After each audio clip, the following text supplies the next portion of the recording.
You know, the NLC has said that from December 1st, 2024, for those states that have not implemented minimum wage, you know that some states have not even mentioned. At one point, we're having a competition. You know, some states to say 80,000, some 85, 75, and all of that. It was like competition for who's going to pay the highest. Some states did not actually mention a word. They didn't say anything. So some states have not been able to implement the minimum wage. And what really confuses Nigerians is this minimum wage is a conversation that we've been talking about since May or April.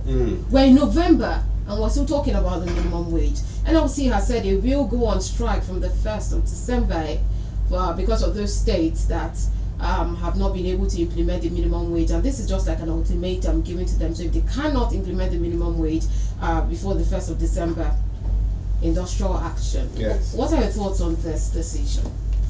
First of all, I want to congratulate workers that eventually what they really desired is coming to pass, having to do with increase of the minimum wage. The level of inflation and the level of hardship and the fact that the minimum wage even as at now still remains at 30,000. Recent conversations has made us to know that there are even some states that are paying the older minimum wage of 18,000, particularly at local government levels. About 3 states are involved in still paying the 18,000 as minimum wage. Even the 30,000, some states owe multiples of months, but that's just by the way. Now, the Tinubu administration have been able to come to terms with the fact that there should be increase. Interestingly, the governors who were members of that committee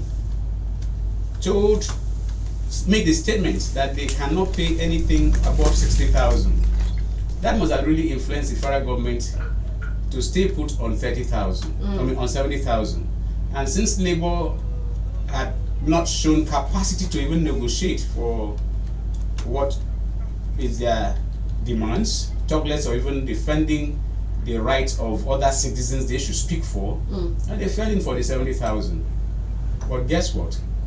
Virtually, maybe up to 90% of states that have announced their minimum wage are higher than 70,000. This way, the same people that threatened that they will not pay, they cannot pay anything above 60,000.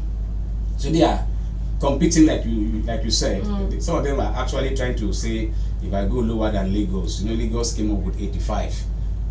Rivers State. Lagos even increased twice because they were at 70, and then when they announced minimum wage of 70, they increased. Yes, some states like Edo State, Edo was the first to peg minimum wage at 70,000. Yeah. And Lagos, Lagos is the center of excellence. We cannot blame them for what they do. There's so much money there, and there's so much activity going on, and they have a standard that is almost like a benchmark of some sort when it comes to governance. So their IGR is in the region of about 600,000 billions every month. So they can actually afford to pay. They can even pay 250,000.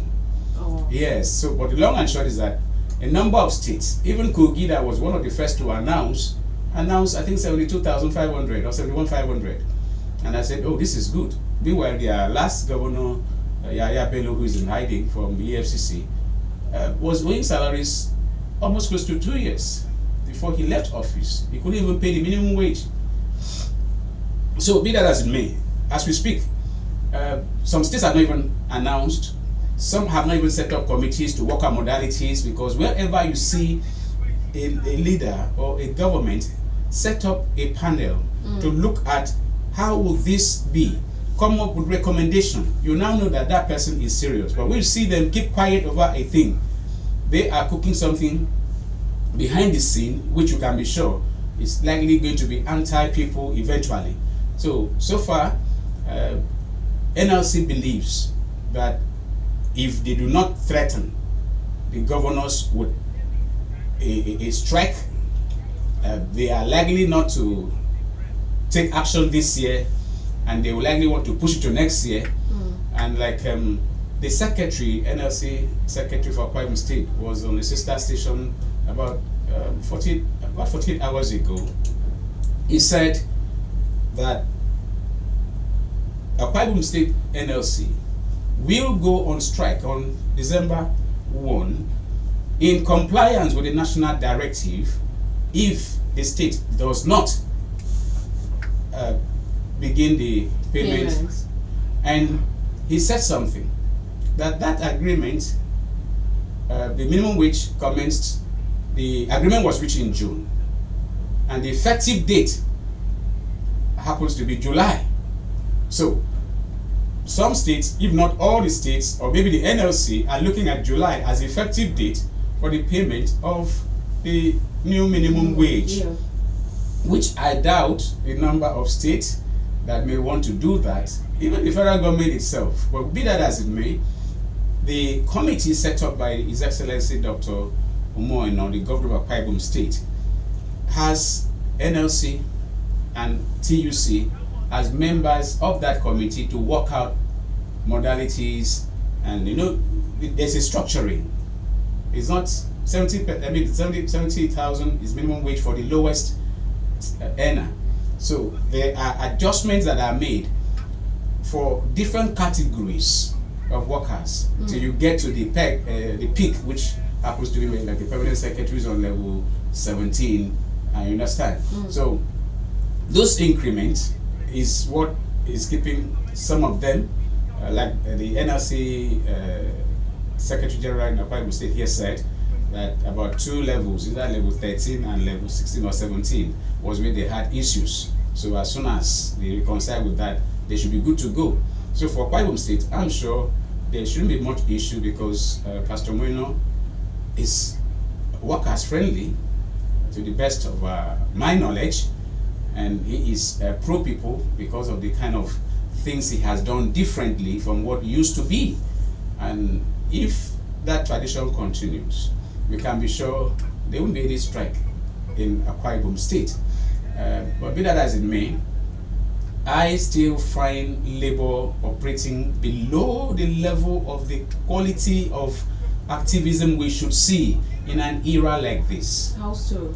How so? Because they tried, and unfortunately the Labour president, some persons took it personally with him, even his own state, Imo State, where he was beaten black and blue, and Labour had to go on strike before apologies came, and one thing led to another. He came out from that. The federal government raided their national office and declared him that he was harboring terrorists and whatever, all those accusations. Labour said they are going on strike immediately, and federal government shrinked. And ever since he came out of that very raid of the NLC office, Ajero has not been able to even do what he even used to do, which I also had always said that was below the standard of leadership we expect now.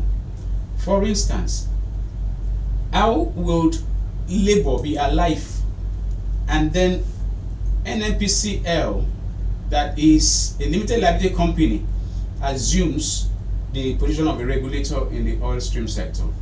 Quiet. Dangote came on board, and instead of allowing the man to fix his price, federal government and NNPCL became the regulator.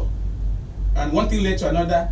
They forced the man to give a price that was unfavorable to people, and the next moment we had a challenge even from Mr. President that you should choose to buy fuel at over 1,000 naira or you wait for CNG. What kind of option is that? Whoever says such a thing and expects people that are human to go to sleep? Labour went to sleep. It didn't even mean anything to them. How can you use 90-something thousand naira to fill your tank, which cannot last you 3 days if you are busy? 90,000 is far more than the salary of a graduate, not minimum wage. Yes, but that is what you need to fill your tank with if you have cars, and you have fewer cars on the road. You cannot even buy food. NLC has nothing to say. A number of things that has been happening. They have no say. It's not just about workers' salaries. No. So it's a very big challenge. So they are threat. But I don't think. citizen, no, let me say this. Citizen, Okay. since the increment in the price of fuel, Yes. you know, apart from what you have just said about fixing prices, Dangote refinery and all of that, since the increment of fuel prices, I remember the NLC calling out the federal government on this, saying that this was not the agreement. We agreed on 70,000 naira, provided the fuel price Will would remain the same. So what more could they have done? The only thing government understands when there's a deadlock is shutting down. You withdraw services. Well, at this point, would you say that would be timely? Because, I mean, we're going to lose a lot of money. We're still talking about the billions of naira that was lost during the protest. What billions was lost? The billions was lost. Government did not lose anything because government is a rich government. The citizens are the poor people. And if you can make a sacrifice for a day or 2 or 3 or 4 or 5 or 7 to make your life better, it's a worthy investment instead of doing what we used to hear in motor parks. They will say, waiting concern Agboro with overload. You find a car is filled and Agboro will still want to fit in somebody because if he's able to add another person to make it 5 persons at the back seat and 4 persons in the front seat with the driver, his commission will no longer be either 100 or 200 naira. His commission may be 400 naira. So all that matters for him is the more people you are able to put in the vehicle, despite the inconvenience, does not matter. Why? Because even the passengers themselves say, don't worry, once the vehicle moves, we will adjust the vehicle, the gallops will adjust us and will be comfortable. I have suffered such a thing. I got down from a vehicle, I could not move because my legs, both legs were numb. There was no sensitivity to my legs again. Why? You squeeze, the blood could not flow. That is what is happening. So the Agboro mentality is what we must cure. People believe that the more this thing goes on, they will adjust. Because typically, people believe that Nigerians, they shut over a matter for a few days. It cannot exceed 1 week. Another matter will be thrown up. They go to that one, and the people that perpetrate this will be smiling to the bank. It has come to this level now that anybody that thinks that way, that person is clearly inhuman and is not even worth working on this earth because people are unable to adjust. The reality is so hard and so real that it is impossible for families to eat. But unfortunately, they say, who do I speak to? Who will hear me? They lack voices. So those that should speak up for them must never keep quiet. And one of them that is very legal is NLC. And TUC is not as popular as NLC, but they are both because they were creations of the system of let us bring this one to counter this one. Finally, at times they work together. At times they will differ on the same matter that concerns workers. So be that NUC, TUC, or even the ones that go down to professional bodies like NBA, ASU, NASU, and the rest. Even the transport unions are no longer there. I tell you some things having to do with even the fuel situation. If transport unions say we want to shut down for just 24 hours, you'll see government will do something. It's a bad thing to happen that you have a society where some persons are ready to be compromised and some don't even have a voice, but they now put themselves up as supposed to be a supposed voice for the people. They will end up failing because we are going to meet intimidation. If a government does not intimidate a voice, what else would they do except it's a responsible government? Right. What they will do is to make sure that intimidate, arrest, put allegations and all of that. But if you stand your grounds, the pie modus of this world, even though Shomole that is now most part of the system was very aggressive as a labor leader enough for one to say that, oh, is our chairman there? Is he aware? He say yes, okay, let's go to sleep because he will handle the situation. But now that's not what we are having. So the intimidation or the threat on state governors, we want to see how it turns out because I bet you we will be here, God keeping us alive, to see that some states may not be able to come to terms with when do we start payment of the minimum wage. And the issue is that none of them will ever come to say, me, I've said 6,000 or 60,000 now, I cannot pay more than that. I doubt. I don't think any state will do that. So the other issue will be, when are they going to begin payment? And what will be the consequential adjustment to other levels, not just the level 1, Okay. grade 1. Thank you. Thank you civil very much, servants. citizen. My You, pleasure. let's just deviate a little. Now, you mentioned that, that there are so many people that will be asking who is going to speak for them and all of that. You always ask, are you aware? So I'm going to ask you now, are you aware that even the coppers that's the NYSC core members are saying that even their 77,000 naira that was also announced that, hey, that's going to be their alawi, they have not been paid. We have not been fair to those patriots. We, as a people, as a country, we've not been fair to them. In my research, I discovered that some states, particularly maybe in the north, they rely so much on the workforce that come from the NYSC. They rely so much on them. Even here, those of them that are really serving, they do a lot. And at the end of the day, where they are posted to, who are supposed to give them at least allowances. Are you with me? Yeah. I understand that some places give as little as 5,000 naira a month, some 10,000 as allowance where they are serving, and they will use that to add to this earlier 30,000. And you expect a graduate who is serving the country to go back home with 35 or 40,000, and there's no accommodation. There is no special feeding arrangement. There's no arrangement for transport for them to go to where they are supposed to serve. And we ask ourselves, are we fair? Can we have this in our history book and we look back and said, oh, our forebears tried? Remember, very soon we are going to be ancestors.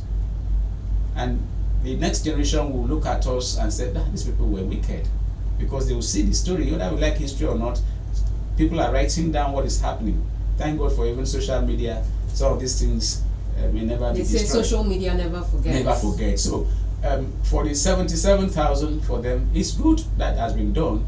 But can we beat our hands in the chest and say they are supposed to be among the minimum wage earners? A graduate, minimum wage earner? Because looking at 77,000, you are putting them at maybe level 1, step 1, which is if there's something like that. I've not been in the civil service, but I know that they have a level and they have the step. So I don't know if the minimum in last is step 1 or they start from step 3 or whatever. Are we fair to say our fresh graduates should be categorized among minimum wage earners? I am advocating that they should not. There should be a special status which should be close to what they are to earn when they are in service eventually. Whatever that is, they should be given grade levels. All right. If there are actually some professions which in the service, once you are recruited, there's a particular level you are given, that same status should be given to our NYSC corpers who are professionals who, if recruited into the state civil service, are not going to be ranked the same with a normal graduate. That should be the way to go, so that those patriots will even be motivated to give more. And I thank God for some states that actually retain some of them who stand out, even companies that they go to. But for now, it's an embarrassment, it's a shame that we rank our NYSC members who are serving among minimum wage earners. And it's also a shame that any government establishment will, in good conscience, give 5 or 10,000, maybe some didn't even give anything, to our core members who are serving, who are working with them, who are available for them to do responsibilities that if they are the ones to do it, some of them will go back home with 300,000 just for doing one assignment. All right, thank you very much, citizen. On Monday, the president, Bola Tinubu, argued at the mentioned at the extraordinary Arab Islamic Summit convened to address the current situation in the Middle East. He called for an end to Israeli aggression in Gaza, calling for an immediate ceasefire, and he warned that the empty condemnations are not enough to end the conflict in Palestine, which he said has persisted for far too long. He also expressed deep concern for the humanitarian conditions in Gaza. I remember when the news went out that he was going to Gaza for this Arab Islamic Summit. Saudi Arabia, rather. Yes, in the current situation in the Middle East, the Nigerians had a lot to say about what was he going to do there, and is this a Muslim country, and they had a lot of questions about it. And then when he called for the immediate ceasefire, Nigerians had more to say. There were a lot of reactions. I cannot go over them right now, but what was your reaction to that? Not what was, I would say what is, because this conversation is so critical to our well-being that though those that should speak up have refused to, those that should call for a press conference to address that development have refused to. So what you are quoting is just comments by people, individuals on social media.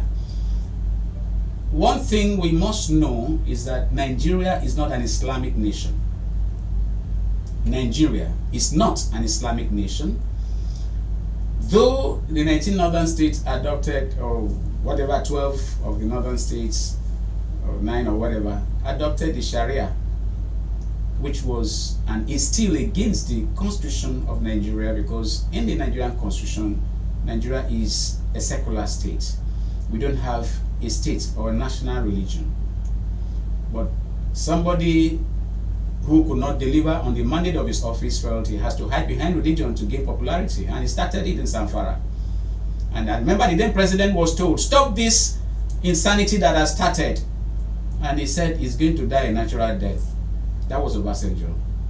And that thing did not die a natural death. Other core northern states took up and consolidated the Sharia. But you know what happened? It's one of those researches that we have done, and which we have done something about it. Unfortunately, I lost most of the work when I was attacked by some power bandits. I lost most of my research works. Is that what brought about Boko Haram? Yusuf, the leader, said that they hate corruption. And when they saw that Sharia had been promulgated, they were very happy that the corruption will be addressed, because of Sharia does not tolerate corruption. But he discovered that the people are more corrupt. So the politicians were even using the Sharia to hide behind Sharia, to continue looting, continue doing evil. And the young man who was radical mobilized commoners and street urchins, and then what happened. That's a story for another day. So what I was saying, the core people that want to believe in Sharia knows that the kind of Sharia being practiced is not the Sharia that should be practiced. You don't blame them. Yes, their leaders gave them what they want, because in Islam, the traditional ruler is the religious leader. Like in Nigeria, the Sultan is the religious leader of all Muslims in Nigeria. We don't have that in our part. We have the Christian leaders, we have the traditional rulers. And so, plus and minus, Nigeria is not an Islamic state. That one is real, despite the errors and all of that. Unfortunately, 2 weeks ago, a member of the, I think, House of Reps or Senate raised the idea that the Sharia, because some of the tenets of Sharia has been captured in the Constitution. He said this Sharia laws has to do with just individual, bordering on individual issues only. That the thing should be expanded to accommodate civil cases, banking, and other levels of compliance. And they said, no, the Nigeria is not an Islamic nation, the thing was shut down. And the people said they are coming back again to bring up that bill. What are we saying? By constitution, we are not an Islamic country. Unfortunately, people have actually attributed that Islamic reaction to the fact that the president and the vice president are of the same religion. I was about to say that one too was the show of a very terrible sense of judgment and an impunity which the party got away with, because I know that the Muslim brothers would never have accepted such a thing. They would never accept it, and they will know how to stop it. But they got away with it. It's an indictment, and it's an immortal indictment. But yeah, they are there. After all, when people know what they want, they go all out to get it, and they got what they wanted. But that does not still translate to Nigeria being an Islamic state. But there is something I have read, and which I am still understudying, that if a country has Muslims ruling it for about 10 years, it automatically will be classified as qualified to be among the Islamic countries. I don't know how far that is true, and with the calculation with Buhari's 8 years, and if Tinubu is ranked 2 years, that will be 10 years of Muslim ruling consecutively. And then there's the other thinking that a particular level of population could make them fit for. No, all that are stories. What matters is, are we a member of the OIC, Organization of Islamic Conference? We are not full member. We were brought into it by former military president IBB, and that brought problem between him and his deputy Ebito Okigwe, who the battle was so fierce that Ebito Okigwe had to be sacked. He had no regret about that, because he said, no, Nigeria is not Islamic, so you can't take us to go and join OIC. But from the little that I know is that that status was just as an observer. You are not a member. You understand? Fast forward to what had happened under the last edition of Buhari, and even now, that we did not even go there as an observer to go and sit down and look. You went to address it, and the terms, the words used is what I want to address now. Mr. President wants Israel to stop aggression. That is the word, that's the term quoted by all media houses that have reported that thing against the Palestinians in Gaza, and did not in any way blame the Hamas, the terrorist group that is Hezbollah, who went and murdered over 1,000 people during their annual celebrations and kidnapped hundreds of others.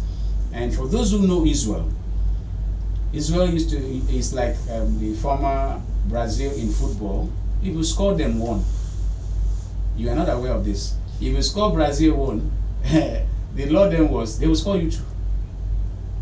When it comes to self-defense, because Israel is a very small country in the Middle East, and they have suffered every form of evil, and when they were able to return back to their homeland in 1948, one thing led to another, and the people said, we don't want you to be here, you must not exist. So the issue is not just the two-state solution that Mr. President preferred, which even the United Nations also gave that option, but the people there said, no, Israel cannot exist, they don't have a right, they must not, we are going to wipe them out. So if you don't know what they want, you will never be able to fit into the conversation. And if somebody is a victim and you want to make him look like the aggressor, you are attracting enmity. So my appeal to Nigerians and to religious leaders, who most of them have left their calling to go and be playing politics and forming groups. They don't have any view on national or state issues, except it has to do with supporting somebody in power or speaking about their group just for self-aggrandizement. None have not seen, even the last woman that I've never heard such an organization who tried to raise issues with Abel Damina, who has his own approach now to the kind of message that he has. A group came up, they call themselves whatever, nationalists and that. I've never heard them before. And the last time Abel Damina responded, he said, I don't know them. I have been the president of youth wing of PFN. I have been the this in PFN. We have never heard. You just come from nowhere and start looking at somebody who has his own message. Where he got his message from, you need to go and bring your own to see how you can counter. But these are the kind of issues they should speak about. You don't hear them. Trying to make Israel look like the enemy or like they are the aggressor, it's never the best. So diplomatically, it was a very bad outing for us as a people. 2, I have not heard, I have not read, I have not seen a slogan that shows our foreign policy thrust. the foreign policy focus. What is our foreign policy?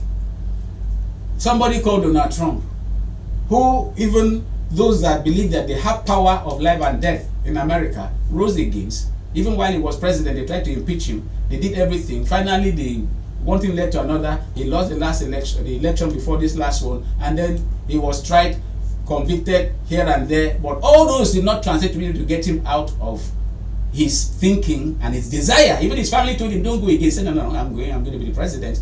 He contested and he won by a landslide. And nobody in the last 129 years has done the kind of feat that Trump did. But guess what? You can tell his focus. And what is focus? Make America great again. His policy is that of making America great. So everything will have to be America's interest first before any other interest. So what is our interest? What's our interest on global issues? What's our interest back home? It's people like us. I'm not a politician any longer. I don't belong to any political party. That's why I'm able to support everybody in government. Like in Akwa Ibom State, we have their rights agenda, and we have what His Excellency called Happy Hour, which, because of how he mentioned it, even these people could not think of a way to polish it and make it some other way. We have brought something out, Happy Hour. That when we are able to let the voiceless be heard, that is Happy Hour. That's how we are supporting the rights agenda. We are doing a lot towards that, which I'm sure you know. This is the station that we do it every Monday. Then on national issues, renewed hope. Yes, good. There's nothing wrong with renewed hope. Why? Because Tinubu was a member of NADECO. He almost got killed fighting for democracy, fighting for the practice of federalism, and then fighting to be sure that Abiola's mandate that he clearly won but was robbed. And the people who did that are still alive. He ran away, came back, and the inspiration is still there because the focus of MK Abiola was hope. Hope 93. Now, he came back with renewed hope. So I aligned that with the agenda of Abiola. And what does it have to do? Remove poverty from as many people as possible. Take away poverty. Take away corruption. Yes, we do not have what we're supposed to see. But for people that think who want to support the administration, we now come up with other ideas which we bring up. This is what you can do, Your Excellency, differently. So, but for those that keep clapping, that Nigeria could go and attend an Arab Islamic summit and then spoke on a national, international issue which countries in the world don't dare do it. Even the Arab nations, they don't dare talk to Israel anyhow because they know what they have done. Israel is not even fighting in their land. They are chasing after those Hamas. And guess what? Few months ago, a leader of Hamas was in this country and was received and even got an interview on a national TV. Do you know what that means? And people are not talking about it. So we need to be careful. That is why resources what restraining us from doing the kind of thing that we should be doing as they happen. But we are just doing our best. After all, some person that said that what you are doing, you will stop. You should be using that to eat, or you are using it to say you want to build the country. The country is destroyed. There's nothing we can do. No, we will do our bit and we fear no evil. That outing will stand against us, but God will help this country not to reap the consequence of a thing that we were not supposed to be part of, but we were part of and made a statement that could infuriate a victim. Remember, never you put additional pressure on a victim, and don't make a victim look like the aggressor because he may never forgive you. All right, thank you very much, Citizen. So what I see is from your perspective, yes. Israel here is the victim. Yes. Let's open the phone lines right now. Let's have more conversations with the listener on the other side of the radio to get their own perspective. Right. All right, so the phone numbers to join in on the discussion are the usuals: 0809 066 6909 or 0803 085 7755. Hello, good morning. Good morning, welcome. Yeah, good morning, sir. Before you go into the topics, I want to know your name. All right, go on.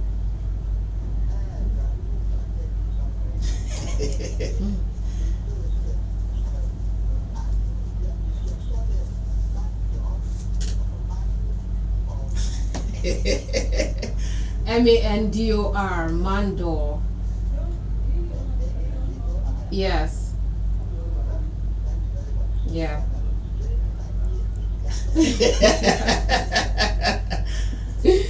All right. I don't know where she comes from in Nigeria with foreign names. Mm. Mm.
Which of them? The NLC? NSC.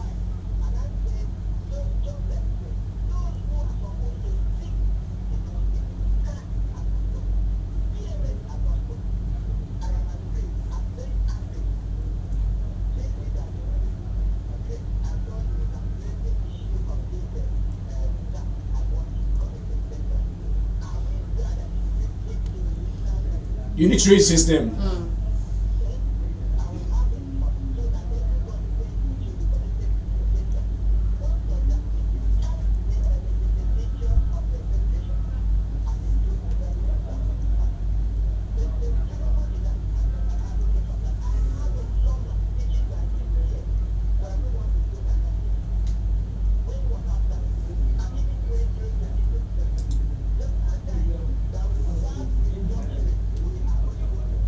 That's right.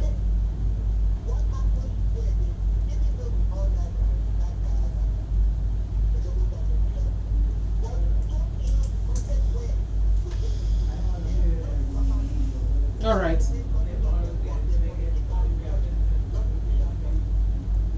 Thank you. Thank you very much. Thank you very much. Point taken. Okay, so I want to take another call, but we're due for a break. There's just a lot to talk about. So let's go on this quick break. When we return, we'll take more calls and then we'll go back into the conversation and move on to the next topic. If you can touch on that in 5-10 minutes, that would be nice. All right, so do want to keep the calls coming in.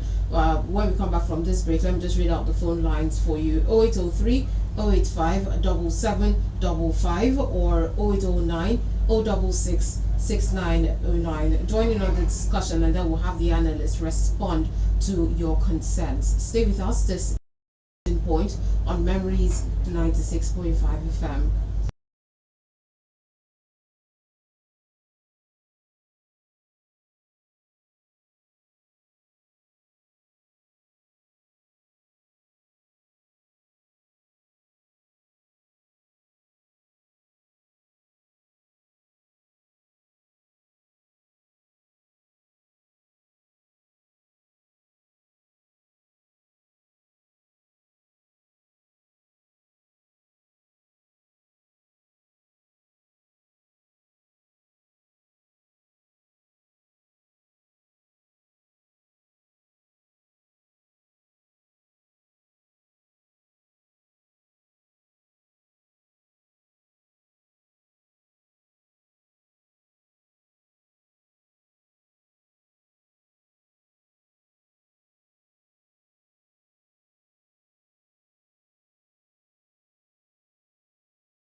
Point on Memories 96.5 FM. Before we went on the break, we were taking calls. We had a topic. We had two topics actually for discussion. NLC going on strike on the 1st of December due to the fact that some states have not implemented the new minimum wage. They have not even announced what their new minimum wage will be, and some of them that have announced they have not implemented. And also, we moved into the fact that on Monday the President Tinubu called for an immediate ceasefire between Israel and Gaza. So we're taking up calls now for you to join in on the discussion before we move on to the next topic real quick. 0803 085 7755 or 0809 066 6909. That number also serves as our WhatsApp number, so I'll take it again. 0809 066 6909. We are streaming live on Facebook and the handle is Memories965 FM. So drop a comment there and then we'll definitely be reading it out. Okay, so while we wait for the call, citizen. Yes. Let's look at what's really going on with the Constitution. Anyako has mentioned that with the 1999 Constitution, even Angel Gabriel cannot save Nigeria. And I know that we've been talking about this Constitution topic for a while. Yes. How, some people have said this Constitution, some people have said it's a complete overhaul of the entire system that we need in this country. Marvel, on the other hand, has said that, both of them go side by side. But we should start off with the 1999 Constitution, just as Obon Victor Atta also recommended we need to change certain things in the 1999 Constitution. Yes. But would you say that is the basis of the issues that we have? Well, first I want to correct the impression. Obamata does not want amendments in the 1999 Constitution. Obamata advocates for a brand new Constitution. Okay. Even when we had, I think, 2022 Constitution Amendment public hearings, which I played a critical role in an organization that I was in, our position, cornerstone,